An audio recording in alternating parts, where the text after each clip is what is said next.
અંકલેશ્વરમાં કળિયુગી શ્રવણનો ચકચારી કિસ્સો સામે આવ્યો છે, જેમાં સગા દીકરાએ જ તેની માતાની ચપ્પુના ઘા મારીને હત્યા કરી દીધી હતી.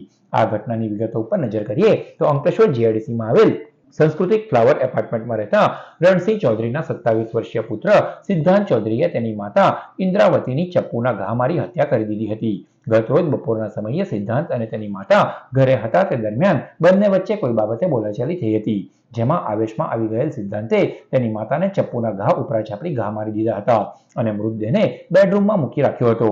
આ બાદ તેણે તેના પિતાને ફોન કર્યો હતો અને ઘરે કામ છે એવું કહી બોલાવ્યા હતા. બાદમાં તેના પિતા ઘરે આવતા સમગ્ર મામલો બહાર આવ્યો હતો.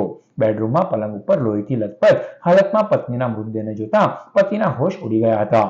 આ તરફ બનાવની જાણ થતાની સાથે જ અંકલેશ્વર જીઆઈડીસી પોલીસનો કાફલો ઘટના સ્થળે પહોંચ્યો હતો અને મૃતકના મૃતદેહને પોસ્ટમોર્ટમ અર્થે ખસેડ્યો હતો. આ મામલે પોલીસે ભારતીય ન્યાય સંહિતાની વિવિધ કલમો હેઠળ ગુનો નોંધ્યો હતો અને હત્યારા પુત્રની ધરપકડ કરી કાયદેસરની કાર્યવાહી હાથ ધરી છે.